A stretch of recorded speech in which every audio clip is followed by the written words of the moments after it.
Ele é guitarrista, vocalista, engenheiro de áudio, gambiarreiro oficial da banda Pink Floyd Reunion e nas horas vagas também advogado. Eu tô aqui com o Marcelo Canaã, que já esteve aqui no canal. E Marcelo, se apresenta direito aí pra gente. Ô pessoal, eu sou Marcelo Canaã, eu sou guitarrista, vocalista e pelo que vocês vão entender um pouco desse espaço aqui, eu sou de certa forma uma espécie de diretor assim, da parada. Eu faço um pouco de tudo para trazer para o nosso ambiente profissional o máximo de tecnicalidades para ter uma sonoridade mais próxima do que a gente pelo menos consiga fazer, né? Aqui em terras tupiniquins, em termos de equipamentos para respeitar a sonoridade do Pink Floyd, né? É isso aí.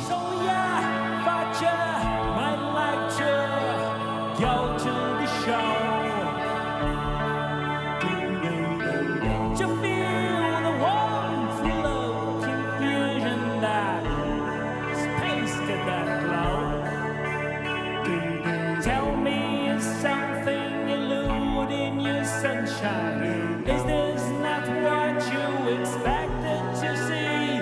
If you wanna find out what's behind these cold eyes, you just have to claw your way through this disguise. Salve, salve galera, bem-vindos ao canal Música Café. Eu sou o Antenor, esse aqui é o Marcelo Canaã. E quem acompanha o canal já viu ele por aqui, né? A gente fez um teste maneiro aí de fones Audio Office, né? Ele é músico profissional, então ele fez uns testes lá, né? Chegamos a um veredito. Quem não viu esse vídeo, assiste lá que tá muito maneiro. Vou deixar no card linkado aqui em cima. E hoje o objetivo do nosso papo aqui é a gente falar um pouco sobre produção musical, né? Ele tem uma banda que é uma das melhores bandas de Pink Floyd, se não a melhor do Brasil, que reproduz de forma mais fidedigna ali o som da banda. E, assim, eu acho que ele pode passar pra gente o know-how de como é que se produz, como é que faz, como é que chega num timbre de tal instrumento, como que são os processos de gravação, os processos de produção musical, né? E a gente vai bater um papo aqui mais solto, mais descontraído sobre todas essas partes técnicas, né? Sobre algumas curiosidades também, tanto do Pink Floyd quanto da banda. E a gente vai seguindo o fluxo aqui, a gente tá sem pauta, então o negócio vai rodar bem livre, a gente vai discutir aqui, vai conversar de forma bem livre. E eu quero também que quem assistir esse vídeo deixe aqui nos comentários o que vocês acharam, o que vocês querem saber mais, que a gente vai voltar a conversar de novo. Então é isso, bora lá, Marcelo. Primeira coisa que eu queria saber, por que a banda chama Pink Floyd Reunion? Ah, essa história é legal. É pelo seguinte, a banda ela é de 2003, nós estamos fazendo 20 anos de banda agora, comemorando até com um espetáculo que a gente faz no Cine Brasil aqui em BH, daqui a pouco menos de um mês, né? Isso, nós vamos falar com detalhes já do show. Então foi o seguinte, Pink Floyd largou a coisa vamos dizer, aquela parceria icônica dos anos 70 entre David Gilmour e Roger Waters. Roger Waters, um super letrista, David Gilmour, um cara super musical, né? Eles tiveram problemas, inclusive judiciais, assim, o pessoal deve saber, assim, é uma briga que dura até hoje, né? Enfim. E qual que é a história? Nós viemos com a ideia de trazer para o público a sensação de ouvir Pink Floyd como se estivesse ouvindo o disco de vinil original. Então a gente não se permite uma vírgula de improviso. É para ouvir cravado. Inclusive, no nosso show ao vivo, se você colocar o disco para tocar com a gente, a música começa e termina junta. Vocês são sincados. É sincado. O clique, a trilha de metrônomo de clique, ela é construída em cima da música original. Então, por exemplo, Pink Floyd dos anos 70 tocava sem clique, a velocidade flutua porque o batera tá ali na empolgação, o nosso clique flutua junto. É uma montanha, entendeu? Assim, é um eletrocardiograma. E por que Pink Floyd Reunion? Nós provocamos a reunião do Pink Floyd conforme os preceitos originais, ou seja, com o Roger Waters em sua melhor forma, David Gilmour, etc. Então foi a reunião do Pink Floyd. Legal. Assim, sob a forma de tributo, óbvio. E depois houve um show, isso é curioso, assim, depois houve um show de reunião do Pink Floyd naquele Live Aid, que foi né, que houve um encontro dos pais do G8, né, e aí eles queriam sensibilizar o pessoal por conta de questão de fome na África e tal, e houve um show de reunião do Pink Floyd, acho que em 2006, aí a gente meio que surfou na onda, porque o cara buscava lá Pink Floyd Reunion no Google, aparecia a gente. Hoje a gente concorre no YouTube, às vezes você digita lá Pink Floyd Reunion, aparece os caras antes da gente, assim, a gente fica disputando com os próprios caras. Disputando um AdSense ali. Mas é por isso o nome. Saquei. E a gente tá aqui no estúdio da banda, né? O estúdio deles é bem legal, vou mostrar uns takes pra vocês aí ao longo do vídeo, tem bastante equipamento massa aqui. E o Marcelo, ele é guitarrista, violonista também vocalista da banda, e ele pode explicar melhor pra gente. Eu sei, assim, principalmente a galera que acompanha o canal aqui, que gosta de fones de ouvido, gosta de som hi-fi, etc, né? Um som de melhor qualidade. E existe uma coisa que, de certa forma, é uma falácia nesse mundo, que algumas fabricantes de fone costumam jogar isso aí no marketing, que é tipo assim: você vai ouvir a música como o artista queria que você ouvisse. Né? O que é um negócio que é complexo, bicho. Como que o artista... Como é que você vai entrar na cabeça do cara que fez a masterização da música, né? E de certa forma, endossou aquele trabalho ali e entender que é aquilo que ele queria que você ouvisse através de um fone de ouvido, né? Eu acho que esse é um marketing até tacanho, de certa forma, mas eu acho que o Marcelo pode explicar melhor pra gente esses processos, né, para chegar no final, no resultado que a gente escuta aí nos nossos queridíssimos fones de ouvido, nas nossas caixas de som. E aí, pô, tem um monte de processos que ele vai mostrar, né, os microfones nos instrumentos, a forma como é captado. Ele tem umas histórias legais aí sobre amplificadores, guitarras e tal. Fala pra nós aí, Marcelo. Então, olha só, o meu conhecimento, ele foi forjado no Pink Floyd. Então, adquiri conhecimento de engenharia de áudio, de produção, de equipamento, de montagem, de estúdio, enfim, tecnicalidades do áudio por conta da banda. Uhum. Então, o caminho foi inverso. O Pink Floyd é que fomentou isso tudo. Então, o Pink Floyd é uma banda, cara, que sempre foi, assim, de certa forma, vanguardista. Absolutamente. Você vê que os caras mexiam já com sintetizador, né, no rock, que é um negócio meio... Super precursores, cara. Por exemplo, o Pink Floyd, ele sofria muito, entre aspas, né, na parceria que eles tinham com a EMI. Uhum. Eles tinham o Abbey Road à vontade, né? Uhum. Mas era aquela coisa assim, eles ainda estavam submetidos a um produtor do Abbey Road, a um engenheiro do Abbey Road. Há umas regras, né? Tanto é que o próprio Pink Floyd, eles contam isso, né? Pro álbum Animals, de 77. Eles largaram o Abbey Road, eles compraram um imóvel que acho que era uma igreja luterana, uma coisa assim, e eles montaram lá o estúdio deles com os melhores equipamentos do mundo. Histórias que a família do Gilmour já tinha uma grana, né? E isso ajudou, de certa forma, sim. Então, o Pink Floyd foi muito isso, né? A gente tem algumas coisas aqui no estúdio, por exemplo, que são muito, muito curiosas, assim. Os preconceitos, eles são absolutamente descartáveis, assim. A gente tem... Até na própria história do Pink Floyd, a gente tem muita referência a esse tipo. Então, por exemplo, os amplificadores de guitarra, você vai mostrar aí pro pessoal, que a gente usa aqui, os amplificadores do David Gilmour, né, que ele usa até hoje, são os Hi-Watt ingleses, né? Uhum. Ele não é um amplificador que foi desenvolvido para tocar guitarra. Uhum. Ele é um amplificador que foi desenvolvido para amplificar som. Entendeu? Ele não tem canal de ganho, ele não tem canal de reverb, ele não tem efeito, ele não tem nada, cara. Ele tem grave, médio, agudo, presença, volume, acabou. Tanto é que os caras usavam o amplificador no contrabaixo, no teclado. Tem um show icônico deles nas ruínas da Pompeia. Que eu ia comentar sobre esse show, que tem uma parte lá que o Otto tá mexendo no sintetizador. Isso. Cara, eu era menino, via aquilo, ficava viajando. Cara, experimentalismo puro, experimentando sonoridade, tal, timbre lá, mexendo. Puro. Então, assim, você vê o amplificador de guitarra do Pink Floyd, que é o mesmo amplificador de baixo que o Roger Waters usa até hoje também, ele é um amplificador de PA, cara. É um amplificador de potência.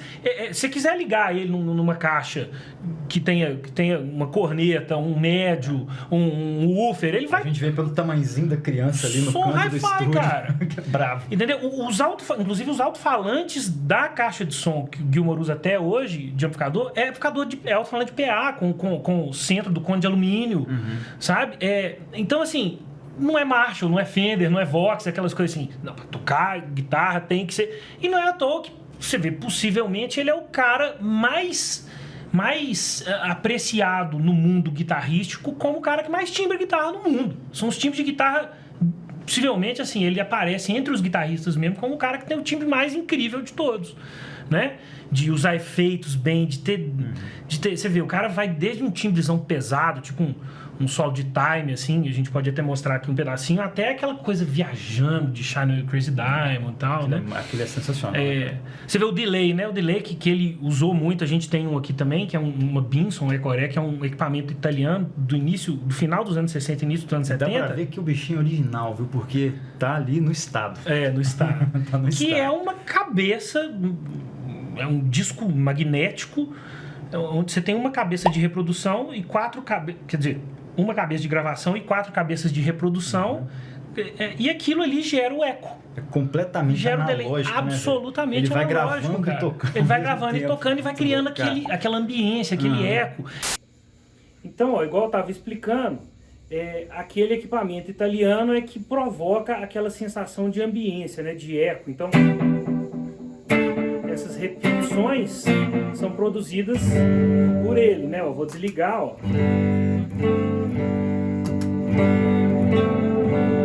Ele dá esse som de ambiência. Então, por exemplo, o solo de time, como eu estava comentando, é um super solo pesado, distorcido, ele dá esse som aqui bem cru. Só que o negócio vira outra figura quando você parte para a ambiência. Ele ganha um corpo, aí ele vira o David Gilmour. Quer dizer, é aquela sonoridade gigantesca, né?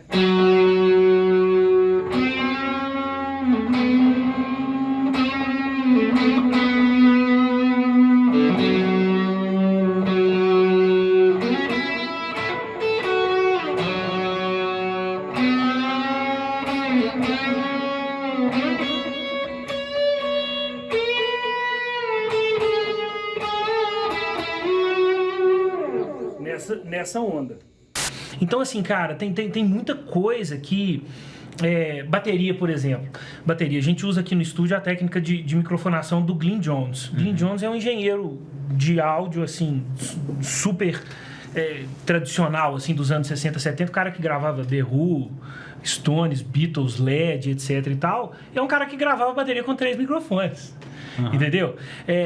E não é que é um som mais ou menos, cara. É um brabo de um som, entendeu? Você pega aquela bateria cheia, grande e tal. Não, aqui eu preciso eu tenho que ter um microfone na pele de resposta, um microfone aqui. Cara, o som é você ter, acima de tudo, tempo para trabalhar e bom gosto para processar. Você tem que ter ouvido, né? Você tem que ter bom gosto. Então você precisa trabalhar aquilo antes de você ser produtor, antes de você ser engenheiro de som, antes de você ser engenheiro de PA. Você tem que conhecer música. Sabe? E eu acho que o hobby, por exemplo, eu entrei no hobby por sua conta, muito assim, né? Eu já conhecia o Antenor de antes da banda, mas no final das contas, não sei por que apareceu essa coisa, eu comecei a seguir ele lá no canal e depois a gente retomou essa amizade massa. Mas eu vejo muito também no hobby, assim, os preconceitos cara, é absolutamente comum o cara eventualmente chegar num fone de... Nós estamos falando sobre isso agora há pouco, né? Aqui fora do ar. Aqui fora do ar, pintou o tal do Team C2, né? Team C2. O Team C2. Eu falei com o Antenor, Antenor, isso aqui é o meu perfil, é a minha curva. Se eu tivesse ouvido esse fone como o meu primeiro fone do rock, talvez eu não teria saído dele. Ainda bem que você não ouviu ele primeiro, né? Assim, você vê, eu tive Mestre MK2, né? Eu tive Variations, tive Tangent Prism. Lá em casa você testou fone de $3 mil, $3, 4 mil. Não é? E assim, de fato, eu reconheço o que um ou outro possa ter de tecnicalidade a mais, mas eventualmente não é o seu perfil sonoro, né? Então, assim... É muito questão de pessoal também, né? Muito pessoal, cara. Então, essa conversa... Inclusive, isso que você falou da parte de gravação, de masterização, se o cara tiver um gosto mais esdrúxulo, né? Mais, sei lá, fora da média, pode ser que a gravação dele pouca gente goste. Claro, sem dúvida. Aqui, vou te dar um exemplo. Outro exemplo, assim, você vê como são conceitos, e os conceitos eles vão se alterando eventualmente conforme o tempo, né? Conforme as tecnologias e tal. Então você vê, nós temos um Hammond aqui, né? O Hammond é aquele órgão clássico, assim, que é utilizado assim no rock and roll, no blues, na música gospel, né? Música negra, né? Ele veio muito daquela música das igrejas, né? E tal. Enfim. Se você pegar anos 80, cara, sobretudo anos 80, você não ouve quase que nenhum Hammond, assim, nos anos 80. Por que não? Eu vou tocar esse teclado armário aqui, obsoleto e tal. Não, agora tá a onda digital dos sintetizadores, né? Assim, cara, foi a vibe daquela época. Naquela época, o nego abominava guitarra valvulada, amplificador valvulado e tal, não sei o que. Depois vem e volta de novo. Volta, então, uma força total bem mais caro, inclusive. Cara, estética.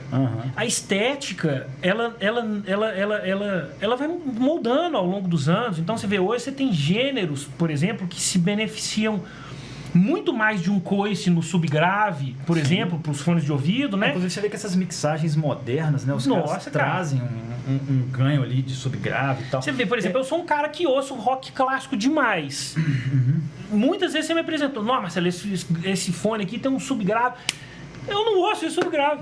Ele não tá na minha biblioteca. Não tem conteúdo nessas músicas. Entendeu? Assim, eu não vou empurrar, assim, de fora que assim, não é a estética, né? Então, assim, a gente precisa entender que você usou muito bem essa frase, assim, o fone para a música ser ouvida como ela deveria ser, né? Como o engenheiro... Eles colocam assim, as the artist intended. E assim, cara, você não sabe, cara, qual foi o monitor que o cara usou pra mixar a parada lá nos anos. Entendeu? Eventualmente o cara vai saber, o cara... Assim, não tinha NS10, entendeu? Não tinha HS8, Yamaha, né, e tal. Cara, às vezes o cara mixou numa caixa de 3 falantes lá, um woofer, um médium... E o som que ele queria era aquele lá, entendeu? Né? Inclusive, você vê, recentemente eles relançaram o Animals, de 77, né? Fizeram uma foi uma remixagem mesmo, assim, sabe? Não foi nem uma remasterização, mas foi uma remixagem, foi um passo atrás. Bicho, eu não escutei até hoje esse álbum, velho. Pô, cara, eles tiraram o Animals da caixinha, assim, parece que abriu o Animals, parece que você tirou um véu do alto-falante e os sons abriram. Eu achei incrível, porque eu ouvi muita coisa ali que eu não tinha ouvido no original. Rafael, por exemplo... Você já deve ter ouvido esse álbum 800 bilhões 800 bilhões de vezes. Rafael, por exemplo, tecladista da banda, que é um cara tipo ultra perfeccionismo também, questão de áudio, já não gostou tanto. Entendeu? O Animals, por exemplo, foi o primeiro disco que eles gravaram no estúdio próprio deles. Os caras estavam entendendo o equipamento, entendendo a tecnologia. Então, às vezes, o cara não explorou frequências, mas elas estavam lá guardadas porque o microfone captou. Na época que masterizaram aquilo, né, cara? O processo era muito diferente, né? O processo não era... Pô, a gente tá aqui, ó, tem um Apple aqui do lado com uma outra tela, com uma mesa de som digital, tem mais um armário de tranqueira e era muito diferente, né? Mas aí, olha que coisa interessante. Os vocais, eles devem ter sido captados com tipo um Neumann 87 desse aqui que a gente está falando agora. Muito possivelmente. Muito possivelmente. A voz dentro de uma caixinha. Por quê? Porque possivelmente os monitores que o cara tinha, ele não reproduzia aqueles ultra agudos que o microfone capta. Então, eventualmente, até para tirar ruído de fundo, chiado, riça, eventualmente o cara pode ter cortado o negócio lá em 12K, ali, né? 12K, entendeu? Não tem mais nada. Cortou para tirar a sujeira. Não tem mais ar, né? A voz perde o ar. Porque eventualmente os alto-falantes da época não reproduziam. Hoje o cara remixou de novo. Opa, cara, olha o brilho na voz do Roger Waters, no violão, os violões aparecendo muito mais e tal. Você vai ver. Por quê? Porque o cara hoje tem recurso e tal. Então, assim, cara... Tem recurso, tem técnica, né? Tem técnica, exatamente. Então, assim, é muito interessante como que antes do preconceito, cara, antes dos conceitos, você precisa formar o seu próprio conceito. Você tem que ter o seu ouvido e você tem que ter a sua percepção, seu treino de percepção, né? O seu treino, não, primeiro o seu treino de percepção e num segundo você tem que desenvolver a sua própria estética. Sim. Né? A própria sonoridade que te agrada. No nosso caso, a gente foi forjando muito em cima do que é o Pink Floyd mesmo. Então, cara, a gente tem CD, né? Teve época que a gente gravava ainda CD. CD. Cara, a gente tem CD que eu tentei reproduzir rigorosamente a mixagem e a timbragem dos equipamentos, dos instrumentos, como do original. Hoje eu me arrependo de ter feito isso. Por quê? Porque eu capei muita coisa. Entendi. Entendeu? Não, essa guitarra aqui tá escondida. Então, cara, nós estamos nos anos 2000, entendeu? Cara, pra que eu vou capar, entendeu? E você nunca tentou brincar, assim, de fazer uma parada com o seu pedigree, assim? Então, a gente tem até um lugar para se ouvir isso melhor, assim, a minha assinatura, né? Durante a pandemia, a gente fez uns vídeos. Esses vídeos são muito legais, estão no YouTube também, no nosso canal. Vou deixar linkado aqui, viu, gente? A gente fez o Reunion at Home, que foi o pessoal, cada cara captando o seu instrumento em casa, me mandaram o material. Um takezinho de áudio lá. E eu fiz a mix, a edição, a mixagem, a masterização em casa também. Tipo assim, com aquele esquema, né? Pijamão, fone de ouvido, Mac no colo, né? Eu falei, não, cara, dessa vez eu vou puxar uma sonoridade, assim, atual. Você vai dar sua assinatura ali Para na extrair o melhor que eu consegui do instrumento. Obviamente que assim, a guitarra tá timbrada para soar como solo de Money lá. É um timbre icônico. Sim. Pink Floyd Reunion trabalha em cima do timbre original, mas eu não vou matar a sonoridade da bateria, eu não vou matar a sonoridade do piano, porque na música original o piano não tem brilho e tal, então deixa as coisas aparecerem com o melhor do seu potencial. Então ali eu consegui fazer um negócio já mais contemporizado com o momento atual. Entendi. Entendeu?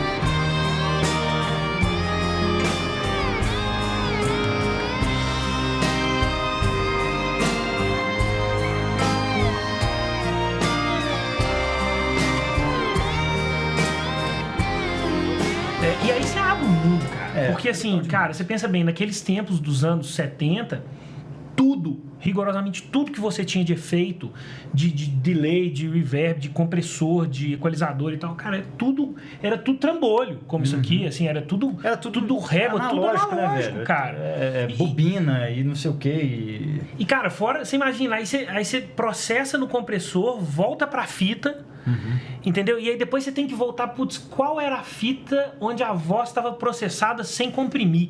Sabe? E cara, hoje você tem 200 plugins de compressor simulando equipamentos. Cara, a gente usa plugin de simulação de reverb da sala 3 do Abbey Road, cara. Que legal. Entendeu? Assim, você utiliza a simulação do equipamento original, assim, da sala original. Rafael, por exemplo, apesar dele usar um Hammond, ele usa notebook para processar o áudio dos outros controladores. Então, os VSTs, cara, são os instrumentos virtuais, né? Cara, tem todos os sintetizadores, réplicas dos originais no computador, e eu te falo, assim, se eu fechar os olhos na mixagem... Lá, dele. Cara, tem. E eu vou te falar, se você fechar os seus olhos numa mixagem, um teste cego do negócio gravado, não dá pra saber. Grande parte não dá pra saber. Assim. Você toca um mini Moog lá, um sintetizador assim, super autêntico da época e tal, cara, no meio da mix você não consegue sacar, entendeu? Assim, a capacidade de processamento do computador é imensa, assim, é um negócio absurdo, sabe? Se timbra cada botãozinho do teclado é idêntico do original. Você copia a forma de onda, né? De forma idêntica. Com exceção da guitarra, né, cara? Guitarra é complicado. Assim, a gente acha timbraços incríveis nos super simuladores digitais da atualidade. Simula mic, posição de mic. Aí tem o Impulse Response, que você consegue simular a resposta da sua caixa com o seu amplificador e tal. Mas o coice do amplificador valvulado, microfonado, cara, é outro papo. Esse eu acho complicado reproduzir. Eu costumo dizer o seguinte: com o equipamento digital em termos de guitarra, você chega numa qualidade de 80%, 85% em 3, 2, 1. Pluga, toca e tal. Cara, tá foda. Pra você chegar em 8, 8,5 no analógico, cara, você tem que ralar. Mas eventualmente você pode chegar no 10. Com o digital, pra mim, não chega no 10, não. Dependendo do que você vai gravar. Então, já pegando esse gancho aí, explica pra gente como é que você grava a sua guitarra aí, pra você chegar no timbre do Gilmour, o que você usa, qual que é o processo, né? Como é que é o sinal? Como é que esse sonzinho aí, dessa guitarrinha que tá aqui do lado da gente, vira esse som gravado aí, muito parecido com o do Pink Floyd? Então, a cadeia de sinal, ela passa por uma série de... Você tem uma série de influências aqui, desde a construção do instrumento, captador, né? Que também, no meu caso, assim, eu já tive até guitarra signature do David Gilmour, da Fender e tal, mas eu prefiro usar a guitarra de luthier. Então, tem um luthier daqui de BH, o Sanjo Brandão, que faz meus instrumentos. Muito bonitos, por sinal. com madeiras brasileiras, etc. Eu uso até captadores nacionais também e tal. Já fiz até teste cego comigo mesmo, usando uma Fender Signature David Gilmour com o meu instrumento. Eu não consegui saber quem era quem depois de gravar também. Aí passa por uma super cadeia de pedais, né? Tem uma pedaleira aqui com mais de 25 pedais, assim, desde compressores, equalizadores, delays, distorções, modulações, Tá aqui embaixo etc. da gente. Aí o sinal ele vai para um Hi-Watt 1971 em inglês, feito pelas mesmas mãos do cara que fez o Hi-Watt do David Gilmour. Assim, deve ter feito, sei lá, nas mesmas semanas, assim. Agora, aí você joga para o amplificador vai jogar para a caixa. Vai jogar para a caixa e aí esse aqui é o ponto. Aí você microfona ele na cara do alto-falante mesmo, entendeu? Aí você tem técnicas de microfonação diversas. Normalmente usa-se um microfone bem colado do falante, assim, bem coladinho.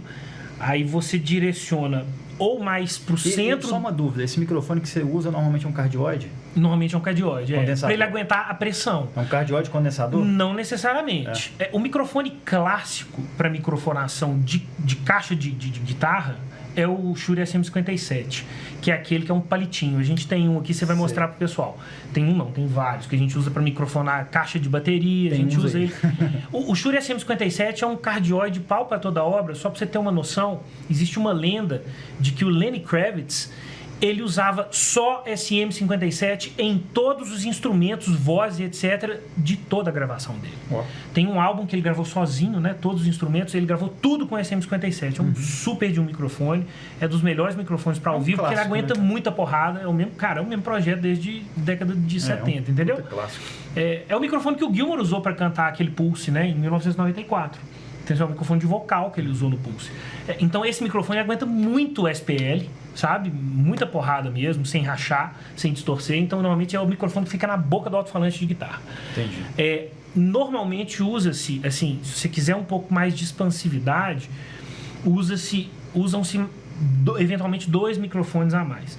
Um microfone um pouco mais recuado para pegar um pouco mais de corpo, um pouco mais de grave. Aí normalmente opta-se por um condensador. Entendeu? Certo. Isso para gravação, isso não é para ao vivo, não. Não, tô falando. Aí o condensador ao vivo, a sujeira de vazamento dos outros instrumentos no palco contaminaria a guitarra, você não conseguiria ter controle legal no PA. Mas para gravação, normalmente usa-se um pouquinho recuado um condensador para pegar um pouco mais de corpo, um pouco mais de grave. Aquele microfone colado ali não pega tanto grave assim. E eventualmente você usa um terceiro microfone na sala para pegar um pouco da ambiência natural da sala. Aí, cara, aí você procura. E aí você vai pegar esses 3 microfones que são da guitarra e vai juntar ali e vai fazer uma mix deles. Normalmente, inclusive, até para você evitar cancelamento de sinal, eventualmente até abrindo em estéreo, entendeu? Para evitar um microfone cancelando o sinal com o outro, você entendeu? É um problema de fase, né? Problema de fase. Aí você normalmente abre um pouquinho, não precisa abrir total, não panear total LR, não, mas um pouquinho pra cá, um pouquinho pra lá, costuma fazer uma diferença legal, entendeu? É engraçado, tem umas mix que dá pra perceber esse tipo de coisa, assim, que você escuta o principal da guitarra aqui, de um lado, e você escuta um pouquinho dela aqui. Umas sobrinhas, né? Uma sobrinha. Isso é muito comum. Isso é uma sobrinha diferente. Porque não é simplesmente que ele pegou essa mesma trilha e jogou pra cá um tanto e deixou um pouquinho pra lá. Não, você escuta uma coisa aqui, você escuta a mesma guitarra aqui, só que escuta diferente. O efeito estéreo, cara, que o pessoal, inclusive no hobby, fala muito a tal da separação, né? O efeito estéreo, cara, ele é utilizado não só para valorizar os instrumentos que de fato tenham uma sonoridade em estéreo, tá? Então vou te dar um exemplo aqui, tá? Você pode usar um Hammond, por exemplo, né? O Hammond você normalmente liga o Hammond numa caixa com alto-falantes giratórios, chama rotary speaker, né? Uma Leslie. E normalmente você põe um microfone de cada lado, porque aquela corneta girando, aquilo te dá a sensação depois no efeito estéreo que aquilo está girando na sua cabeça. Entendi. Então isso seria uma fonte sonora já em estéreo, assim, você pega ela para ela te dar essa sensação de que aquilo está em volta de você. Mas não só para isso, o estéreo é para dar um pouco de respiro, para desentupir as coisas, entendeu? Para você aquela sensação clara mesmo, assim, de quando você ouve uma fonte em mono, depois parece que quando você ouve em estéreo as coisas se abrem, né? Elas ampliam queriam. É engraçado, teve uma época que os caras fizeram umas remasterizações de mono pra estéreo, que os caras exageraram, né, velho? Nossa, Aí você demais, escuta, demais. Assim, você escuta a bateria só de o prato da bateria só de um lado, o resto da bateria do outro, você escuta a voz só no meio, uma guitarra só do lado. Tem aquele álbum do Fleetwood Mac lá, porra, como é que chama? Rumors. Rumors. Ele é bastante assim, Ele né, é cara? muito Beatle, né? Os Beatles, cara, também. Beatles é caótico, assim, Mas cara. Beatles, eles fizeram umas coisas Assim. legais, velho. Você tem, por exemplo, acho que no White, eles fazem umas coisas passando de lá pra cá, de No cá White pra lá, mas no White já não White é. moderno, né? É porque, na verdade, assim, Beatles, cara, assim, a estética de mixagem nos Beatles até o Revolver. Depois mais pra frente Abbey Road e White Album e tal, já é outra vibe.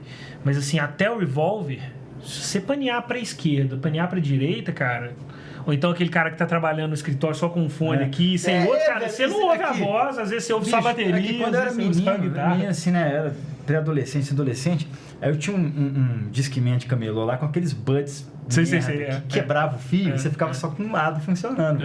E aí, porra, tinha música, eu gostava de Beatles pra caralho na época, eu ouvia muito. Tô lá ouvindo, velho, e aí Lucy in the Sky with Diamonds, eu falei, mas tem uma guitarra aqui. Cadê essa porra dessa guitarra? E não saía, porque tava só com um lado e o negócio paneado completamente pro outro lado. Velho. Isso em Beatles, essa estética é muito comum. E no caso do Pink Floyd, cara, já é outra onda, assim. Pink Floyd é uma banda muito conhecida, assim, por em estúdio fazer muito overdub. Eu acho que em termos de Muito técnica, overdub, eles são cara. interessantes, a Assim, pegada deles. Eles tentavam extrair o máximo possível do que eles tinham de equipamento de Da estúdio, tecnologia, entendeu? né? Então, assim, por exemplo, você vê, a gente vai tocar agora o The Wall, né? Nesse espetáculo agora, a gente estava estudando as guitarras de Hey-U, da música Hey-U, né? O Fernando, que é outro guitarrista da banda, ele mora na Alemanha, aí ele fica lá estudando e me passa as informações e tal. Aí um dia desse ele falou, Marcelo, como é que nós vamos fazer? São 8 guitarras. 8 guitarras, cara. Em Hey-U, uma música que você ouve, assim... Porra, 8 guitarras. Onde tem 8 guitarras aqui, né? Cara, aí você tem que começar a trabalhar, assim, na DAW, assim, pra... Você começa a cancelar a fase, sabe? Pra conseguir lá no fundo descobrir uma guitarra. Chega num ponto, cara, que você fala assim, não, calma. Na estética do ao vivo, eu não vou conseguir fazer as 8, né? Eu não vou roubar também, colocar isso no sampler, né? Então, assim, você tem que optar por o que tá mais na cara mesmo. Porque isso é o tipo da coisa, cara, que me incomoda muito. Do negócio assim, ao vivo, pô, o cara tá pagando pra ver você tocar ao vivo, claro, né? Enfim.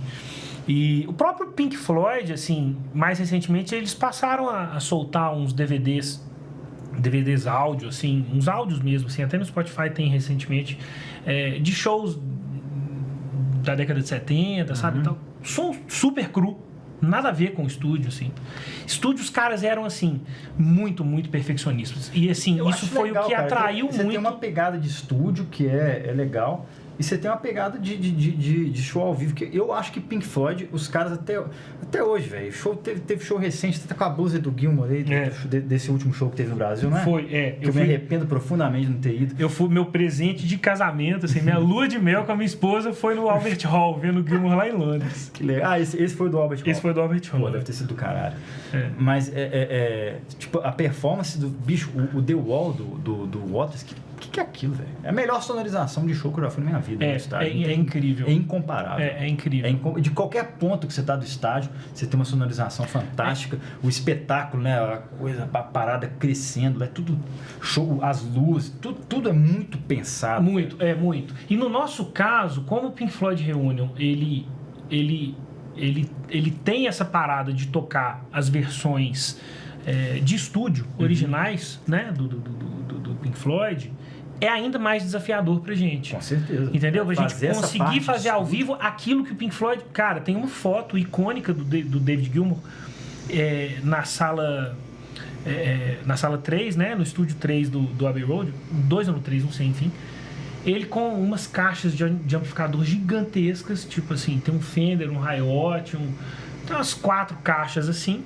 E ele com a guitarra pra gravar só aquele tema principal de Shine on Crazy Diamond, só aquelas 4 notinhas. E aí tem o sheet lá do estúdio com o horário que ele começou, o horário que ele terminou, cara. Ele passou um dia no estúdio pra timbrar e gravar só aquelas 4 notas. Aí você vê que o cara é bom à toa, né, cara? Ele trabalha aquilo ali profundamente até chegar E no aí é que é o resultado. ponto, cara. Assim, você pensa bem, a gente nunca vai se pretender, né, ser o que esses caras são. Sim. Mas veja bem, a responsabilidade é muito grande. Com certeza. Entendeu? Conseguir fazer isso. Então, a gente, no nosso caso especificamente, a gente preza muito por tentar ter o máximo de equipamentos similares, o mais próximo possível dos originais. Esse high watt que você tem igual dos caras, você como é que foi? Como é que você conseguiu ele? Eu descobri um cara, um super colecionador, assim, em Santa Catarina, eu comprei desse cara, entendeu? Entendi. Mas já comprei muita coisa em eBay, cara, de fora, sabe? Trouxe de fora. A minha caixa, né, de alto-falantes, ela tem 2 alto-falantes idênticos aos David Gilmour, um alto-falante feito pela Fane, é uma marca inglesa, fabricados em 1977. Eu consegui comprar em estado de museu, assim. E eles estão assim com cone perfeito, Cara, e tal, porque essas coisas ressecam, né? Perfeito. Coisa. Perfeito. Legal, velho. E da mesma forma, veja como que é interessante, você vai de um universo a outro completamente distinto. A gente falou do solo pesadíssimo lá de Time, né? Corpo e tal, etc. Você tem as 4 notinhas de Shine On You Crazy Diamond, que são aquelas que eu comentei, que ele levou lá um dia para gravar, né? Que são essas 4 notas que elas, isoladas de efeito, elas são simplórias, né? Você tem um som que é isso aqui, ó. Beleza, tá lembrando, é uma guitarra ligada no amplificador. Agora, se você adiciona o phaser, que ele dá uma modulada no som, o negócio já muda um pouco de figura, ó. Ele já adicionou ali um molho. E aí você tem o último efeito, que é esse mesmo delay, esse equipamento antigão aqui, que aí ele te joga para outra atmosfera, que é isso aqui, ó.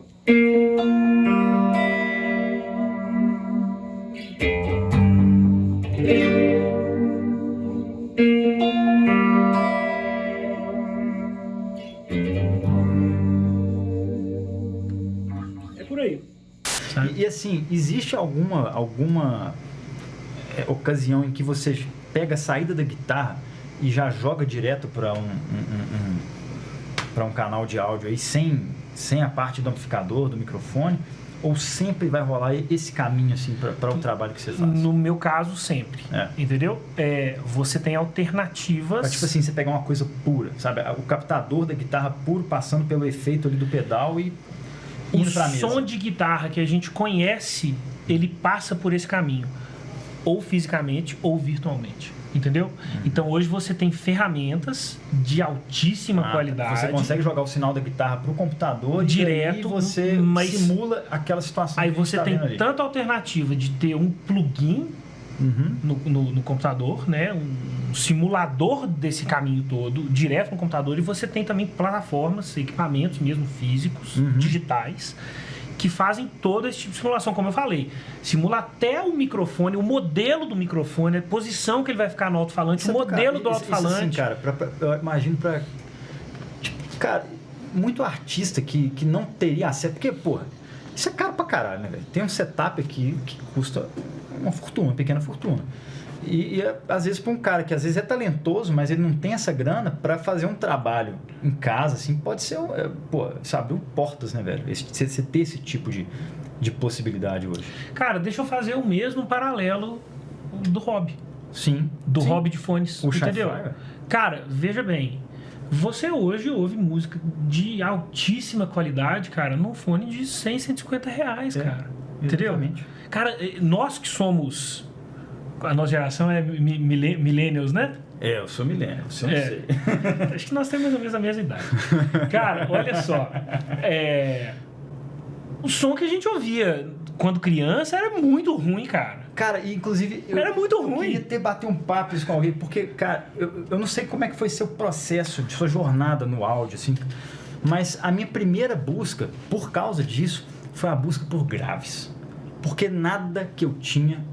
que eu ouvia, tinha fato, grave. É fato. A TV parecia uma caixinha de mosquito, aquelas TV de creco-creco, né, que tinha um knobzão lá.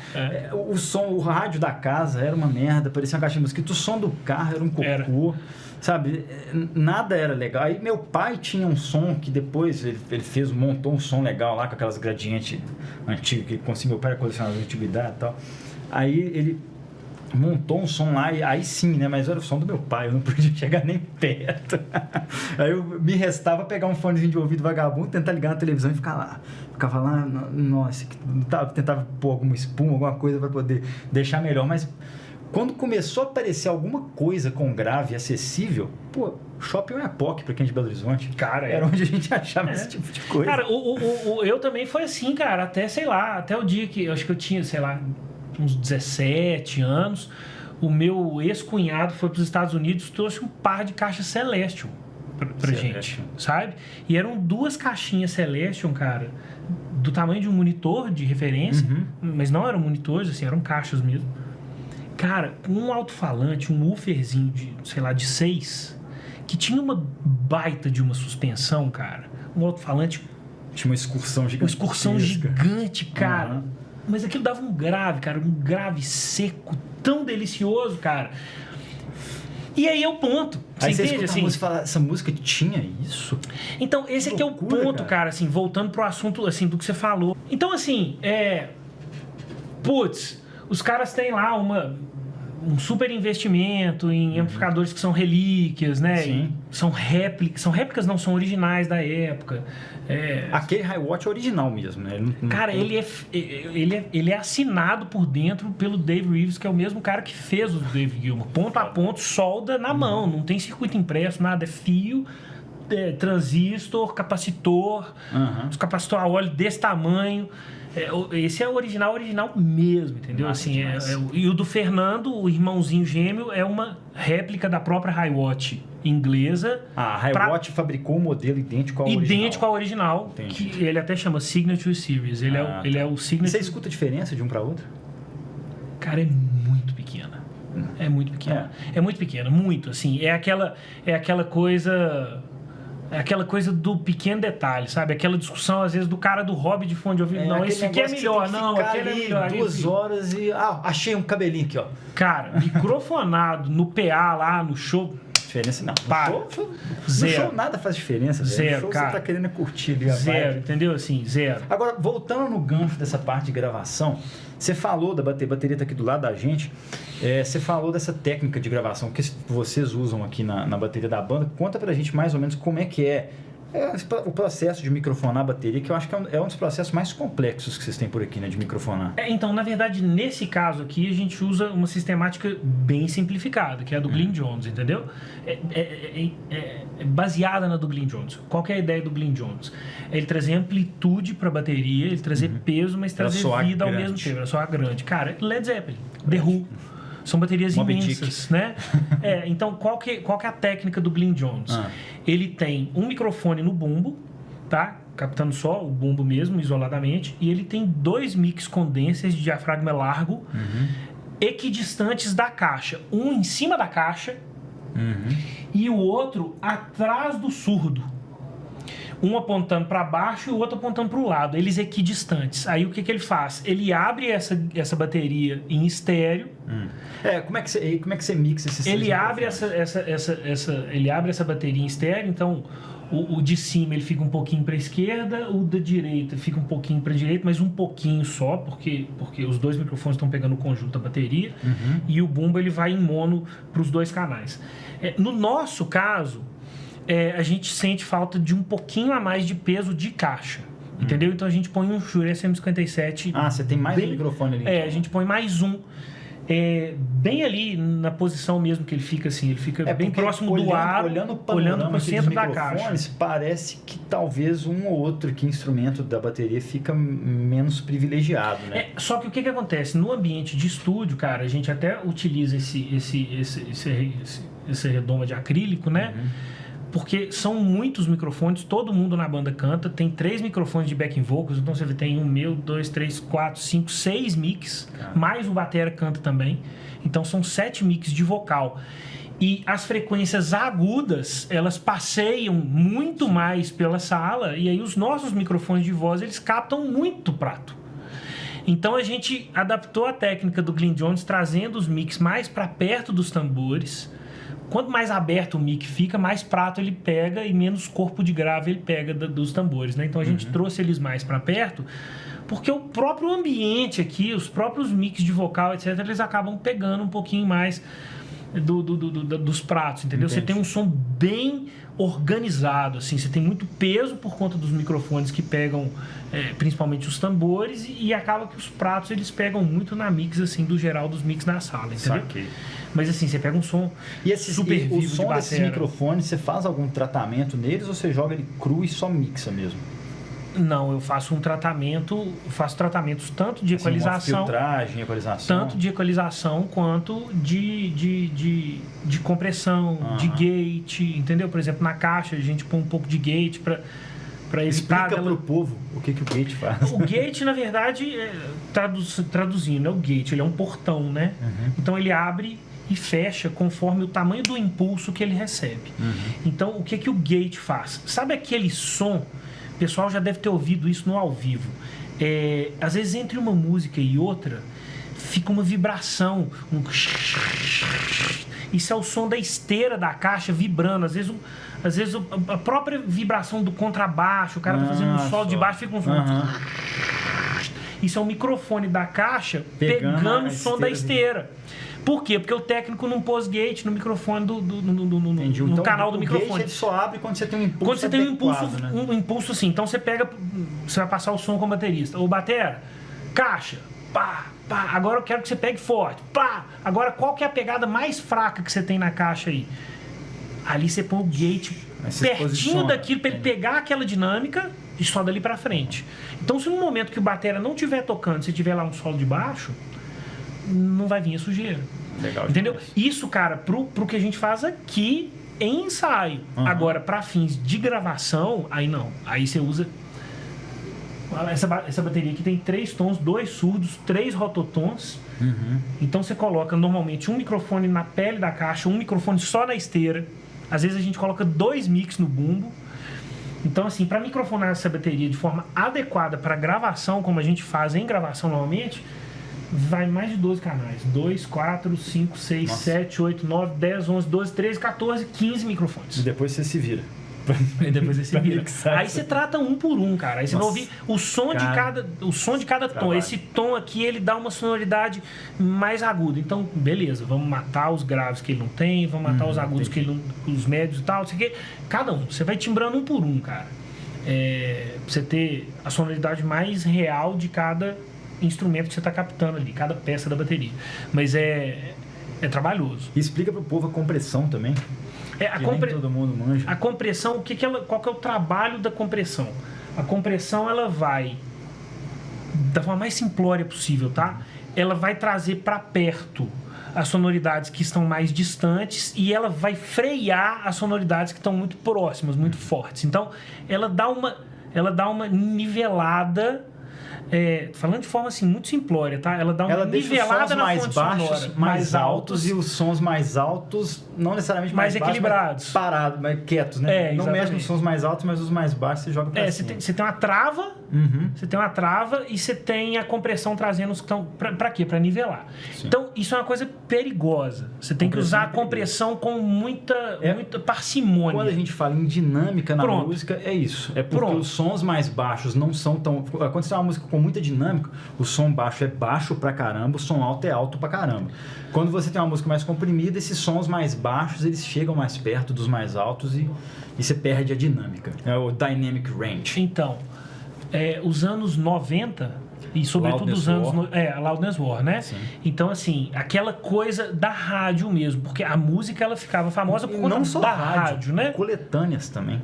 Você escuta um CD que tem música de 12 artistas. Sim, sem dúvida. Às vezes pinta uma música mais alta lá, às vezes você presta mais atenção nela. Então, esse era o ponto, cara. Então, o pessoal usava muita compressão, por quê? Veja bem, imagina que você tem...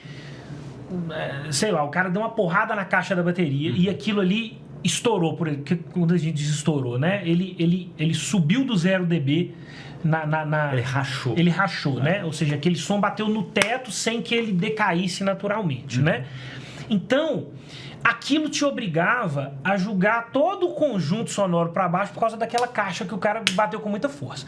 Isso julgava a sonoridade da música muito para baixo. Eventualmente, na rádio, ela na hora de competir com uma outra, ela vinha baixa. Fica baixinha. Aí o cara não presta tanta atenção. Então, na compressão, você corrige um pouco isso, né, e traz o que tá para baixo. Só que aí na briga do Loudness War, o pessoal comprimiu demais a música para conseguir empurrar tudo lá pro limite. Tem um álbum que para mim é um super exemplo de Loudness War, que é o Reptile do Clapton.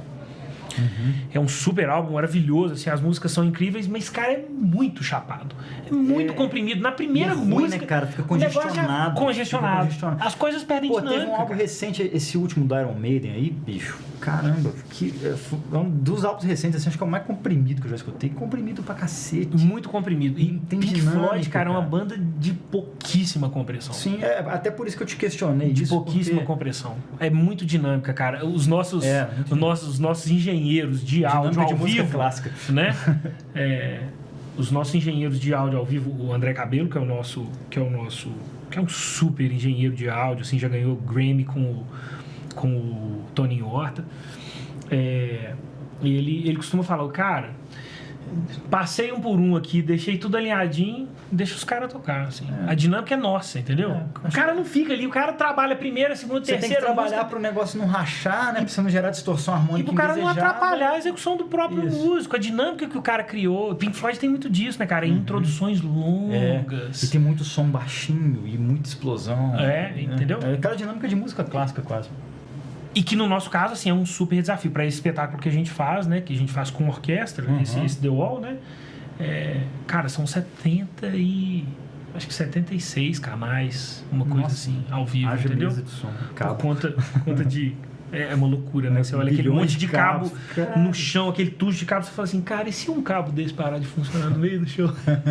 E aí ninguém vê, né? Ninguém vê que esse cabo parou. E qual será o cabo que estragou, né? Nossa, cara. Mas enfim, graças a Deus não acontece, não. E por fim, aqui a gente tem os teclados aqui do lado, né? Explica mais ou menos pra gente como é que é a gravação dos teclados da Hammond aqui. Os teclados é o seguinte... você tem muitas alternativas. Então, a gente, por exemplo, tem parceiros, tem pessoas que têm instrumentos analógicos originais, a gente consegue pegar para gravar, entendeu? Aí é um negócio super desafiador, porque é aquela fonte sonora que às vezes vem com um pouquinho de sujeira, é super analógico, às vezes tem um capacitorzinho, tá dando lá, um transistor tá dando um chiadinho e tal, não sei o quê. E você tem a alternativa de fazer, assim, jogo rápido, você pegar o tal do VST, que é um instrumento virtual, né? Que ele te traz o som pronto, cara. Pronto, assim. Aí é aquele instrumento, assim, que você vai jogar ele na mix o mais puro possível. É aquele som que eu costumo dizer, igual eu falei da guitarra, cara. Aquele som do VST que vem pra mix 90% pronto. Talvez com o instrumento original você consiga chegar no 100%. Mas você vai ralar tanto para chegar no 100%, que às vezes aquele 90% já te dá uma sonoridade mais fácil. E que no caso do teclado... se beneficia muito mais do artifício digital do que a guitarra. Se beneficia, eu digo assim, em termos técnicos, porque o teclado normalmente não passa por amplificador, por caixa, por microfone então, e tal. o processo de gravação, que você vai tirar o som puro daquele cabo. O teclado vai na mesa. E vai jogar na mesa. Eventualmente, poxa, eu quero um calorzinho aqui a mais e tal, você passa num pré-valvulado, entendeu? Entendi. Que ele vai te dar um pouquinho mais... Mas você vai pegar só o sinal do pré-valvulado e jogar. Entendi. Entendeu? Puxa, por exemplo, um Hammond, que é um instrumento do rock and roll, né? Aquele órgãozão e tal. Poxa, deixa eu passar num pré-valvulado aqui, deixa eu jogar até um pouquinho de crunch, assim, uma distorçãozinha pra criar aquele som. Aquele Hammond do Deep Purple, que às vezes você não sabe se é guitarra ou se é teclado, né? Aquele som, né? Pesadão e tal. Inclusive, o John Lord, ele é um que gravou muito no amplificador de guitarra. Deep Purple tem muito Hammond... Gravando Hammond amplificado na guitarra, jogando distorção mesmo, assim. E tem muita coisa de Deep Purple que o nego acha que é guitarra e é teclado, entendeu? É verdade, cara. Nunca tinha Mas assim, o processo de gravação do teclado, cara, normalmente é linha. É pegar o cabo direto no pré, mexe no pré, às vezes equalizadorzinho e boa. Botei fé. Entendeu? Massa. Contrabaixo é um que se beneficia dos dois. Às vezes o contrabaixo direto no pré, ele sente falta de um pouquinho de subzão, sabe? De corpão. Então o contrabaixo é legal você colocar um microfone na cara daquele falantezão de 15 polegadas para buscar um pouco de peso, sabe? Mas é aquilo assim que fala 20, 30% do som só. A definição do contrabaixo que você ouve normalmente é em linha mesmo. Ele tá lá direto no pré. Entendi. Entendeu?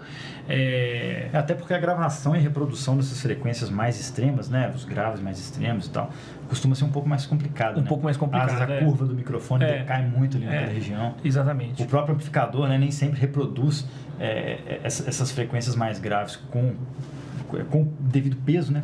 Exatamente. Conteúdo. Exatamente. Saquei, massa, cara. Guitarra a gente já falou, bateria a gente falou, vocal. O vocal eventualmente também se beneficia de um segundo mic. Então é muito comum eventualmente a gente pôr um condenserzão, diafragma largo, como esse aqui, e coloca um microfone que aguenta mais porrada coladinho aqui, um cardioidezão, tipo um SM57 e tal.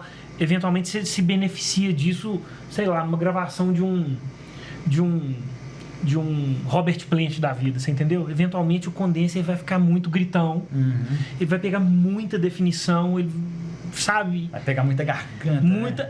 Então aí às vezes você vai colocar, sei lá, 70% do som vai estar naquele cardioide, não? Mas aí quando você mixa esses dois, você tem dois microfones no mesmo vocal, né? Você sincroniza os dois lá, não tem um risco de cancelar a fase? Tem, mas aí isso hoje é muito fácil, né? Você consegue... vendo a gente tá gravando ali, tô vendo a waveform ali, você consegue... Hoje é muito tranquilo, cara, de fazer isso, sabe? Porque você acaba tendo a possibilidade de, num cliquezinho ali, você consegue inverter a fase ali e ver se de fato você teve algum cancelamento ou não. Saquei. E coisa que antigamente era no ouvido do técnico, cara. Assim, exato. Hoje você fala assim, inverter fase. Plic. Aí você ouve e fala, opa, tava cancelando fase mesmo. Não, agora não, tá beleza, resolveu o cara. E aí o processo que você passa todos os instrumentos inclusive, o que a gente falou da só bateria. para não perder o raciocínio, aquele violão da introdução de Wish You Were Here, que é um violãozinho lá no fundo, é completamente fora de fase. É mesmo? Se é de propósito, eu não sei, mas ele é completamente fora de fase. Magro, sem grave, sem corpo, sem nada, entendeu? Mas assim, pelo menos no sentimento que eu tenho nessa gravação, eu acho que é proposital. Pode ser eu que acho que é pra ele parecer distante mesmo, no cantinho. Na verdade, aquela intro tem uma particularidade, até legal o pessoal ouvir. A música que antecede Wish You Were Here, no álbum Wish You Were Here, é Have a Cigar. E ela termina com um barulho como se o cara tivesse num ambiente grande e a última nota do solo de guitarra parece que é como se o cara entrasse num tubo do tempo, assim, entrasse dentro de um radinho. E entra num radinho. Então, depois é legal ouvir isso. A introdução de Wish You Were Here, você ouve barulho de cadeira. Então você ouve como se aquela guitarra base, aquele violão base tivesse saído num radinho e o cara vem, dá uma tosse, pega uma viola e toca o solo por cima da base. Essa tosse, cara, eu escutei a primeira vez quando eu coloquei um fonezinho do sistema melhor. Eu nunca tinha reparado nessa olha que massa. Nunca tinha reparado. E aí você ouve... E aí você bota um Bayer Dynamic DT 1990, parece que o cara tá tossindo na sua cara. Pá! Cara, que inclusive é o mic que eu uso. O microfone. É o mic, é o fone que eu uso para mixar. Porque, cara, se ficar bom nele... ele tem essa... Se ficar macio nele, cara... Exatamente, ele é um fone bem agressivo. E assim, é importante, cara, assim, você vê como é que são as coisas, os conceitos também, né? Assim, por exemplo, eu tô sem meu fone aqui agora, meu fone profissional, né? Meu fone tá chegando um fone moldado pra mim aqui. Baseado, até pela curiosidade, é legal o pessoal saber, ele é baseado nos drivers de um L8. Eu desconstruí um Leisurely L8 pra fazer um moldado. Que é um fone que... Para uso profissional é super legal, né, cara? Detalhado pra caramba. Demais, super detalhado. Assim, é a ferramenta que você precisa para ouvir tudo. É uma ferramenta. E o meu fone, até nos grupos de Telegram já tem essa piadinha, assim. O Cato é o meu filho, né? O Moondrop Cato. Eu amo o Cato, assim, a sonoridade dele e tal. Tô usando o Cato aqui para monitorar o fim da picada, cara. Péssimo, assim, péssimo. As coisas em bola. Aquele grave encorpadinho que ele tem em bola. Aí embola com a voz de cabeça aqui da oclusão do vocal. Ruim, cara. Mas assim... Você vê interessante. É um fone que eu amo pra ouvir música, mas na hora de monitorar não funciona. Não funciona. Ao passo que o L8 é um fone que eventualmente pra ouvir música ele pode ser agressivo, dependendo da sonoridade assim do cara, né, do que o cara agrada, mas como ferramenta pra monitorar ele é porque vem tudo, né? Incrível. Porque vem tudo. É bom isso, vem tudo na sua cara. Ele é fechadão, ele não tem respiro, ele é na cara. Mas cara, você tá trabalhando ali. Nossa, palco só. Que palco sonoro, cara? Eu preciso trabalhar aqui, Tô tocar guitarra trabalhando, e cantar. palco Entendeu? sonoro. Palco sonoro. Achando que eu tô ouvindo música de bobeira aqui, rapaz. Foda, isso. cara. Bom, estamos chegando no final desse papo maneiraço aqui. E o Marcelo tá para fazer um show, né? A banda dele tá voltando a tocar agora, depois de bastante tempo parados aí, né? Teve pandemia, teve um monte de coisa. E vai ser um show muito maneiro, vai ser o espetáculo The Wall, junto com a Fractal Orchestra. Fractal Orquestra. Então os caras vão tocar junto com uma orquestra. E, inclusive, bicho, no papo da gravação aqui, é microfone, hein? Quantos microfones vão ser nessa orquestra? Cara, é muita coisa, assim. Se você for pegar microfone, cara, tem coro infantil, cara. Nossa, mãe. Mais de 50. Caramba, velho. É muita coisa pra controlar, né? Mais de 50 Putz. garantido. Tem coro adulto, coro infantil, orquestra, percussão de orquestra, tímpano, Nossa. gongo, sabe? E esse show vai ser comemoração de 20 anos da banda. Da banda, é. E aí conta pra gente aí, fala data, lugar e tal, como é que a galera pode conseguir ingresso. Eu Então, vou deixar o link aqui embaixo. Vou comentar um pouquinho sobre o espetáculo primeiro, pro pessoal saber como é que funciona. O disco The Wall, duplo, né? De 1979, ele gerou depois um filme longa-metragem. Sim. Né? Um filme de 1h40. E a história ambientada pelas próprias músicas na mesma ordem do The Wall. Então, o The Wall ele é uma ópera rock, ele tem uma história, e ela é a história do Pink, que é um cara com muitas histórias de vida, que de certa forma comunicam-se um pouco com a história de vida do Syd Barrett, do Roger Waters e tal. Mas ele é basicamente um cara que foi super mimado pela mãe, assim, uma mãe super protetora. Depois ele vira um astro de rock, ele perdeu o pai na guerra, é fato mesmo, o Roger Waters perdeu o pai na guerra, na Segunda Guerra Mundial, eu acho. E Uma galera da geração dele. que perdeu o pai na exatamente. guerra. E ele convive com essas dificuldades dele, da sociedade opressora e do professor lá, a letra de Another Brick in the Wall, muito isso, né? O professor também que, enfim, era mão de ferro e tal. Então, qual que é o espetáculo? A pessoa vai pro Cine Brasil, pro Cine Teatro Brasil Valorec, para assistir ao filme na íntegra, sem intervalo. E o filme ele é perfeitamente sincronizado com o som que é executado ao vivo no palco. Did you see the frightened ones? Did you hear the falling bombs? The flames are all gone, but the pain lingers on. Goodbye, blue sky. Goodbye, blue sky. Goodbye. Goodbye.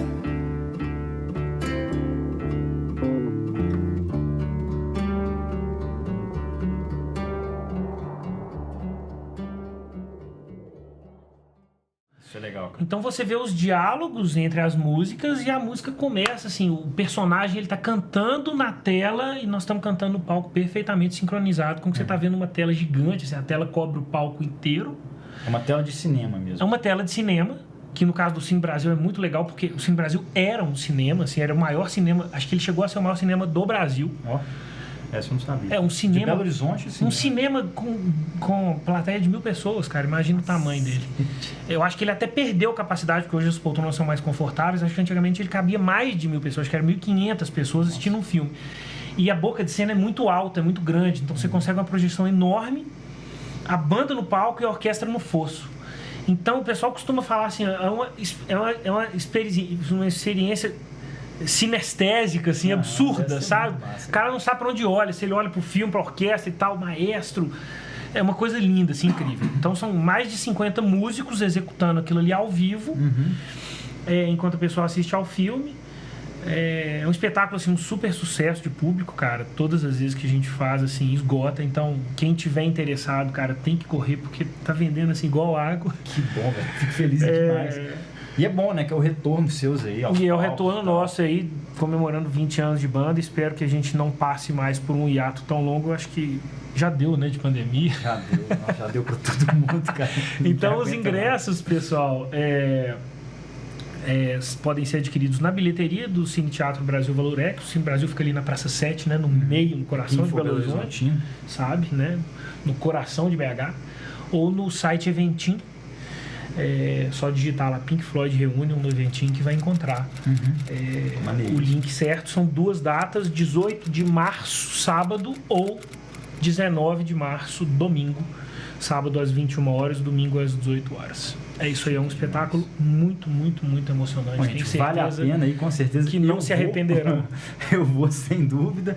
Vai ser legal demais, né? Vou ver se eu faço um Reels lá também. Galera audiófila vai pirar, porque a qualidade de som lá é um negócio... Os caras são fanáticos surreal, aqui, cara. Surreal. São fanáticos. A sonoridade de um PA, negócio... cara, assim, a gente troca PA da casa, troca subwoofer, é tipo assim, a gente aluga o teatro alguns dias de antecedência para conseguir formar a logística lá dentro, ensaio geral com a orquestra lá dentro, sabe? É um negócio... Que legal, cara. É um negócio muito bonito, assim, o resultado é muito massa. Tá aí a dica, galera. Eu espero que vocês aproveitem também essa oportunidade aí, porque é realmente muito legal. Valeu demais pelo papo, cara, Marcelão. Mais uma vez, muito super massa. parceria. Eu espero que rolem outros papos desse aqui pra gente falar de outros assuntos não aí. faltarão. Outros assuntos relativos a isso aí, porque tem muita coisa legal pra falar, tem muita curiosidade. Os caras aí têm uma experiência foda, 20 anos de banda, né, bicho? E é isso, eu espero que vocês tenham gostado. Comentem aí, me falem se vocês acharam legal, se vocês acharam ruim e tal, como é que foi. E eu vou tentar fazer umas tomadinhas aqui da galera tocando pra colocar no final pra vocês verem que a performance dos caras é foda. Um abraço, até a próxima. E valeu, pessoal. Obrigado. Marcelão, show. Boa, velho. Okay, just a little pinprick. There'll be no more. But you may feel a little sick. Can you stand up? Stand up. I do believe it's working. Good. That'll keep you going through the show. Come on, it's time to go. There is no pain you are receiving as easy ship smoke on the horizon. You are only coming through in waves. You leave smooth, but I can't hear what you're saying. When I was a child, I've caught your flitting glimpse out of the corner of my eye. I turned to look, but it was gone. I cannot put my finger on it now. The child has grown, the dream is gone.